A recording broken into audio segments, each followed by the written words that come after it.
janjiku di video sebelumnya, maka di video ini aku akan jelaskan tipsnya gimana biar lolos seleksi tahap interview. Nah, jadi kalau kamu sudah masuk tahap interview, selamat ya, karena kamu sudah lolos tahap seleksi administrasi, berkas, CV, dan lain sebagainya. Dan di tahap ini kamu udah harus wawancara face to face. Jadi yang dilihat bukan cuma pengalaman kerja, terus udah itu rapi CV-nya apa enggak, tapi juga termasuk attitude kamu sama dari segi psikologis. Nah, kenapa? Karena biasanya kalau wawancara itu nggak cuma HRD aja, tapi kadang juga ada dari psikolognya yang datang. Tapi however, sekalipun HRD ini udah bisa lihat orangnya itu kayak gimana. Kenapa? Karena HRD ini udah sering wawancara orang ya, jadi biasanya tahu nih kalau misalnya orangnya diwawancara kayak gini, oh kira-kira dia nanti orangnya kayak gimana ketika kerja. Nah, jadi gini, apa yang harus dilakukan pertama kali? Yang pertama adalah pastikan kamu datang on time. Jadi kalau misalnya disuruh datang jam 8, jangan datangnya lebih.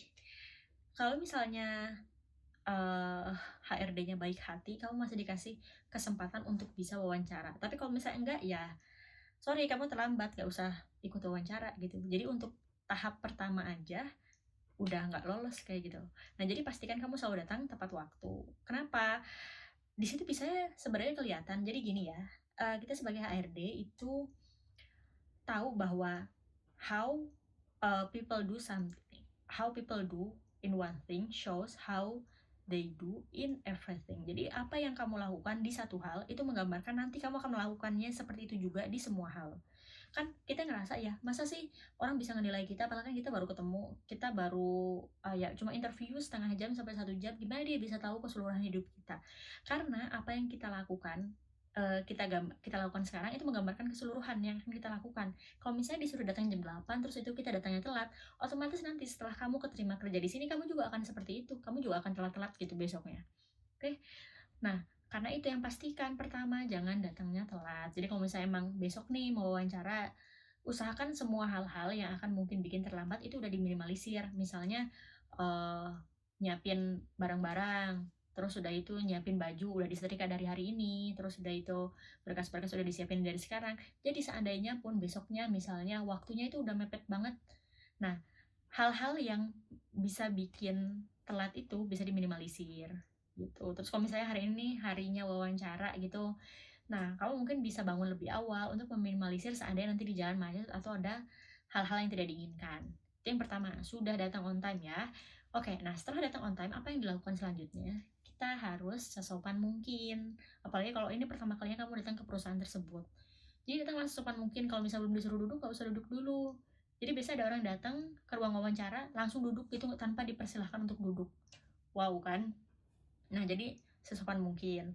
Terus udah itu ketika mulai wawancara, misalnya nih HRD nanya sesuatu dan kamu mungkin sudah wawancara kesekian kali dan kamu udah tahu, ah dia kayaknya mau nanya ini deh.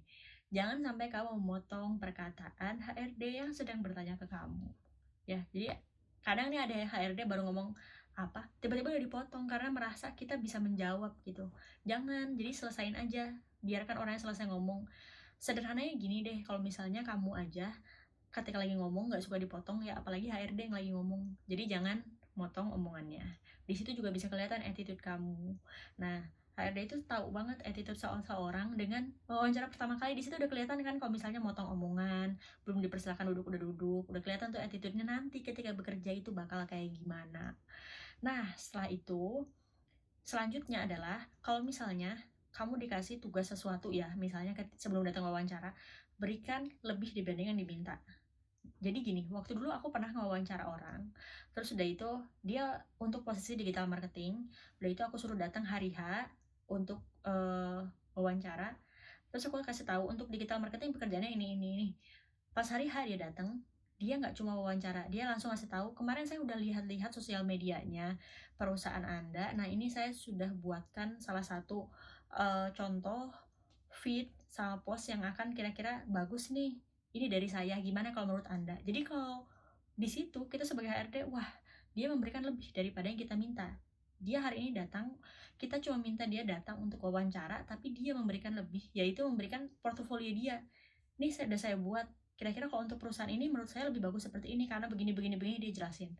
Itu auto diterima tuh. Jadi kalau misalnya kamu merasa nih pengen auto diterima, bisa mencoba seperti itu. Tapi ini tergantung juga dengan posisi yang kamu apply. Kalau misalnya posisi bagian apa ya, mungkin misalnya bagian produksi, kamu bisa mempelajari dulu tuh bagian produksi itu kira-kira kayak gimana, terus kamu mungkin bisa menyarankan sesuatu. Kalau misalnya ide kamu keren, bukan nggak menutup kemungkinan kamu bisa langsung keterima gitu. Terus sudah itu, setelah wawancara biasanya di akhir HRD itu akan memberikan kesempatan kamu untuk bertanya. Nah, hati-hati, karena kenapa, kalau misalnya HRD itu di akhir bertanya ke kamu, ada yang mau kamu tanyakan nggak, itu menunjukkan kamu adalah orang yang seperti apa. Jadi gini, kalau misalnya kamu langsung nanya, ini gajinya berapa ya, kelihatan bahwa kamu adalah orang yang money oriented. Orang-orang dengan posisi seperti itu cocok untuk penempatan di bisa bagian sales, bagian marketing gitu. Yang kamu ngejar target, kalau misalnya semakin kamu bisa menarget lebih banyak, bisa menyelesaikan target lebih banyak, fee kamu akan lebih banyak.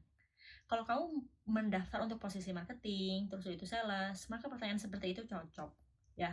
Tapi kalau misalnya kamu untuk bagian orang yang bagian manajemen, misalnya manajer, asisten manajer, kamu apply-nya untuk posisi seperti itu, maka berikanlah pertanyaan, kamu ajukanlah pernyataan atau pertanyaan yang itu solutif untuk perusahaan. Misalnya gini, saya udah lihat permasalahan nih misalnya di di bagian sosial media. Nanti kan misalnya kamu mendaftar nih untuk posisi manajer marketing. Kamu kan disitu bisa sampaikan, saya lihat di sosial medianya seperti ini, saya bisa menyarankan seperti ini, seperti ini, seperti ini.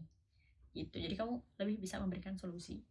Kayak gitu juga bisa. Jadi pertanyaan terakhir yang HRD-nya nanya, apa yang pengen kamu tanyakan itu menunjukkan kamu orangnya seperti apa. Kalau misalnya nanya gaji, kalau gitu nggak boleh ya, nggak apa-apa nanya gaji. Cuma itu bukan jadi pertanyaan pertama. Kenapa? Kalau itu jadi pertanyaan pertama, kelihatan banget bahwa kamu money oriented. Kalau misalnya gajinya tidak sesuai dengan kamu pasti nggak mau, ya kan? Tapi bukan berarti gaji nggak boleh ditanyain. Kenapa? Jangan sampai nih, kamu merasa aku bersedia digaji berapapun, tapi pas sudah kerja ternyata digaji berapapun itu nggak memuaskan kamu. Pasti sebentar kamu pengen berhenti kerja. Nah, itu tuh merugikan dari segi kamu maupun dari segi HRD-nya. Dia udah ngeluangkan waktu banyak. Kita sebagai HRD udah ngeluangkan waktu banyak nih untuk nge-hire orang, mulai dari tahap awal sampai keterima, terus udah itu baru kerja 1-2 minggu udah berhenti kerja karena dari segi gaji nggak sesuai. Gitu. Jadi nggak apa-apa, sebenarnya gaji ditanyakan silahkan. Tapi itu tidak jadi pertanyaan pertama atau mungkin pernyataan pertama yang kamu tanyakan ketika kamu dapat kesempatan untuk menyampaikan atau bertanya. Oke, segitu aja video hari ini. Jangan lupa klik subscribe dan turn on notification. Dan sampai jumpa di next video. Terima kasih.